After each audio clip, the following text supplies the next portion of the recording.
Hello everyone, welcome back to my channel. आज का vlog मैंने स्टार्ट कर दिया है। दोपहर के 3 बज रहे हैं और आज मैं कोई क्लीनिंग वगैरह नहीं कर रही हूँ। एक्चुअली आज मैं क्लीनिंग तो कर रही हूँ, लेकिन जो घर की क्लीनिंग होती है उसे छोड़ के आज मैं अपनी क्लीनिंग कर रही हूँ, अपनी बॉडी की, अपने हाथों पैरों की, उन्हीं सब की क्लीनिंग में लगी हूँ। एक्चुअली सिस्टर आई हुई थी तो वो कह रही सब कुछ पड़ा हुआ है घर में, क्यों नहीं कर लेती है, लिया दे मैं कर देती हूँ। मैंने कहा चल ठीक है, आज टाइम निकाल के हम बैठ ही जाते हैं। वैसे मैं सूट कटिंग करने लगी थी, बट इसने कहा नहीं, आज छोड़ दे, आज तू अपनी ही करवा। Ready to parlour. तीज की तैयारी हो रही है हमारी। तो ये स्टेप, ये गट्ठे वाली ला दो। नहीं, मतलब ये अच्छा ऐसे पकड़ा। हाँ, ये ये चीज वाली स्ट्रिप भी बहुत अच्छी है। इसको ना सीधा काट दूंगी लकड़ी को। और थोड़ा ना रेक मार्किंग कर दूंगा। जिसने तीज पे तैयार होना है आ जाओ, हरियाली तीज पे, लॉकडाउन में। पार्लर के पैसे बचा रही हूँ इससे, मैं बहुत सेविंग करती हूँ इस मामले में। मैं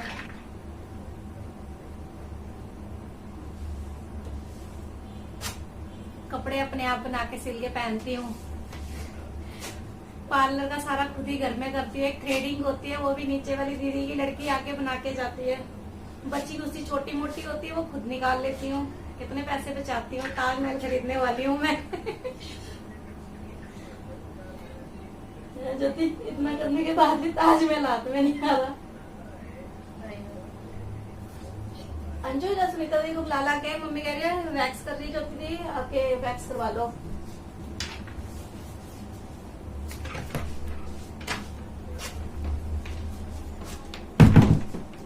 अब तो आदत सी है मुझको दर्द सहने में।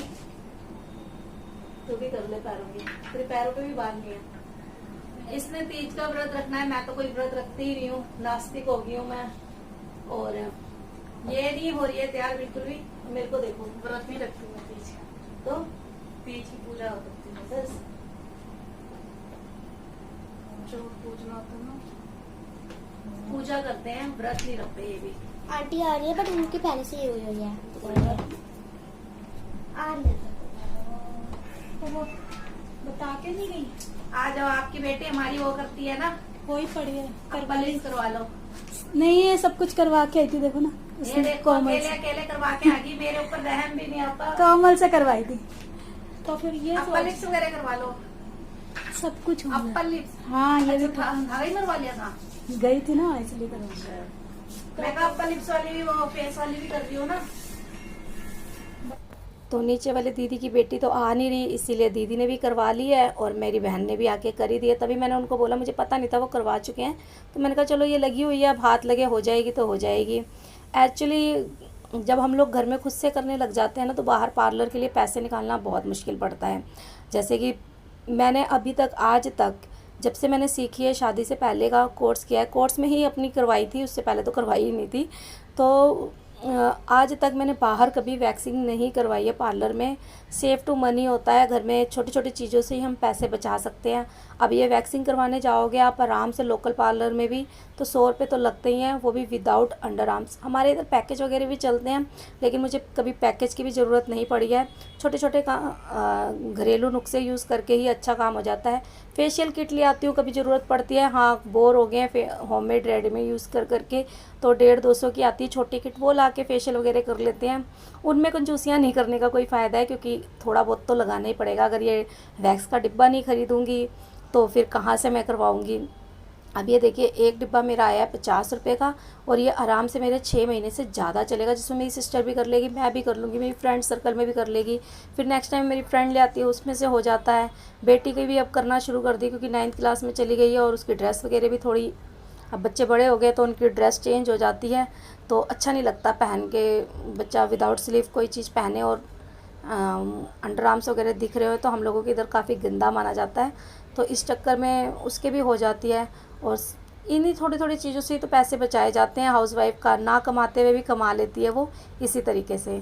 तो शाम हो गई है, मैंने रख दी है चाय, किचन की थोड़ी सी क्लीनिंग वगैरह की थी, बर्तन वर्तन धोए थे, दूध रख दिया उबलने के लिए, और नहा के बस आई हूँ। तो मैंने कहा चलो आपके साथ भी शेयर कर लेती हूँ क्या करने आई हूँ किचन के अंदर, ये भी देख लीजिए अब। शाम हो गई है, अभी पानी बस भरा है, नहा के आई हूँ और चाय बनाई है अपने लिए। और छोटे छोटे काम होते हैं जिनको देखने में तो लगता है टाइम नहीं लगता है, थोड़ा थोड़ा सा तो काम है, लेकिन टाइम उनमें काफी सारा खिंच जाता है। तो अब मैं ग्रोसरी डब्बों में डालने लगी हूँ। एक्चुअली दो दिन हो गए हैं, 3 दिन हो गए हैं, जो भी राशन आया पड़ा था डाल नहीं पा रही थी। इन डब्बों को जैसे कि मैं हमेशा जैसे खाली हुआ धो दिया फिर रख दिया। ओपन किचन है, नॉन मॉड्यूलर है, तो इसमें चिकनाई सी जम जाती है। अंदर से तो साफ रहता है, अंदर से तो डब्बे साफ रहते हैं, लेकिन बाहर से जैसे बार बार हाथ लगते हैं और वैसे भी गिली गिली सी होना शुरू हो जाती है। तो हमेशा तो मैं ये नहीं कहूंगी कि हर महीने या 10 दिन पे साफ करती रहती हूँ, ऐसा नहीं है। लेकिन हाँ, जैसे राशन खाली हुआ तो डाल दिया, या मंथली जैसे राशन आता है तो थोड़ा पड़ा इसमें उसको रख दिया और फिर खाली करके डाल दिया, इस तरीके से। लेकिन जब से लॉकडाउन हुआ है ना, ढंग से राशन आ नहीं रहा। अभी इसमें थोड़ा पड़ा रहता है, पापा फिर ले आते हैं कुछ ना कुछ थोड़ा बहुत। तो जो मेरा मंथली महीने का राशन आने का एक रूटीन था ना, एक जिसे कहते हैं लाने का एक हिसाब था, वो पूरा खत्म हो चुका है। अभी भी पापा ही लेके आ रहे हैं, क्योंकि लॉकडाउन जब फर्स्ट टाइम लगा था तो 1 तारीख से ही रख लो, 1 अप्रैल से लगा था आई थिंक, हाँ अप्रैल में। तो उससे पहले की जो 15 तारीख थी तब तो मैं ले आई थी, वही चल रहा था। लेकिन लॉकडाउन में पापा ने कहा कि कोई भी नहीं जाएगा, एक ही बंदा जाएगा, तो पापा ही जा रहे थे और अपने हिसाब से सारा राशन लेके आ रहे थे। जो भी जैसे लेके आते हैं अपना लेके आते हैं, उसी में एक्स्ट्रा ले आते हैं, वही मैं उसी में मुझे भी दे देते हैं कि नहीं लेके आना है। तो इन्हीं सबको रखना है। और आज मैंने टाइम निकाल के इन सबको पहले धो दिया है। जैसे अब इसमें दाल है तो इनको ऊपर से धो दिया है। नेक्स्ट टाइम जब ये खाली होगा तब इसको अंदर से धो दूंगी। और इसके बाद मुझे बनाना है खाना। तो फ्रेंड्स, जो पुरानी दालें थोड़ी थोड़ी पड़ी हुई है, जैसे कि मैंने आपको बताया पापा वगैरह लेके ही आ रहे हैं, तो वो फिर ये नहीं देखते कि 250 ग्राम की ज़रूरत है इस बार, पहले की थोड़ी पड़ी है तो 250 ग्राम लेके आऊँ। तो वो उतनी ही लेके आते हैं, किलो आधा किलो के हिसाब से ही अपना लेके आते हैं। तो पिछली जो दालें पड़ी हैं पहले मैं उनको फिल कर लूँगी डब्बों में, ताकि कितना मेरा उस टाइम का चल सकता है। जो नई दालें होगी अगर तो लगती है ज़रूरत डब्बे में डालने की तभी डालूंगी, नहीं तो मैं उसे एक्स्ट्रा डब्बे के अंदर जो सामान जिसमें रखती हूँ उसमें रख दूँगी नेक्स्ट टाइम के लिए।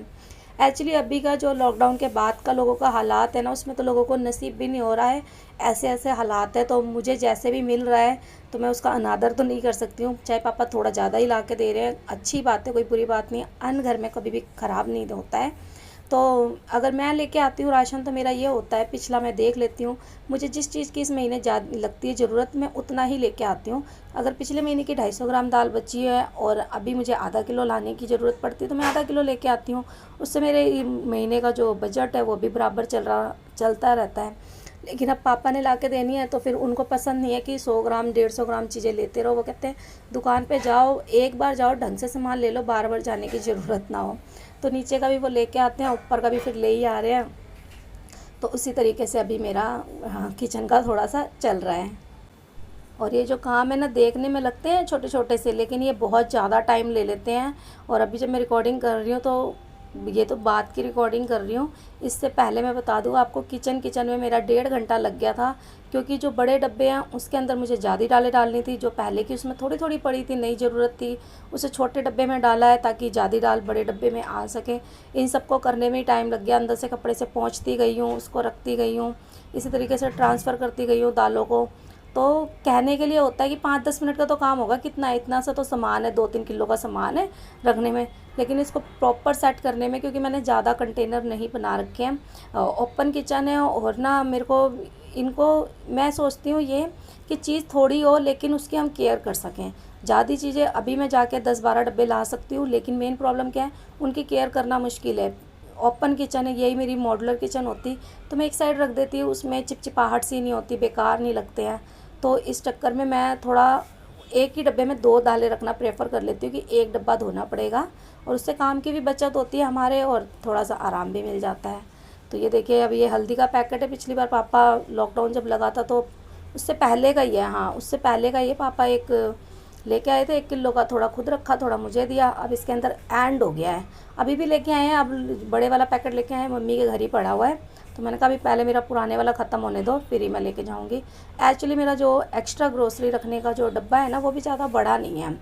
तो इसलिए मेरे को एक्स्ट्रा भी भरना ना थोड़ा सा परेशान हो जाती हूँ मैं कि उसको भी रखना तो पड़ेगा ही ना, तो वो बड़ी प्रॉब्लम है। अब यही सारा सामान रखने पे इतना ज़्यादा टाइम लग जाता है और मुझे खाना बनाना है, तो बस इसी में ही देखो अभी कितना टाइम लग जाता है थोड़ा थोड़ा करते करते।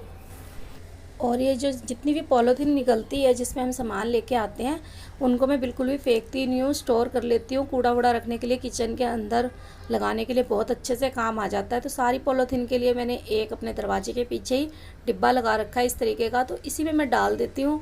और जब मुझे ज़रूरत होती है, छोटी छोटी होती है, तो किचन का कूड़ा भी आपको पता है जब हम बर्तन मांजते हैं तो थोड़ा ही होता है, इसमें डाल के मैं बड़े वाले डस्टबिन में डाल देती हूँ।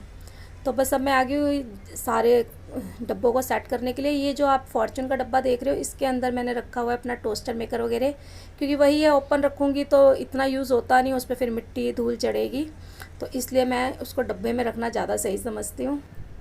और इससे चीज़ों की केयर भी हो जाती है, क्योंकि घर गृहस्थी में सामान बनाना बड़ा मुश्किल है और बिगाड़ना बहुत आसान है।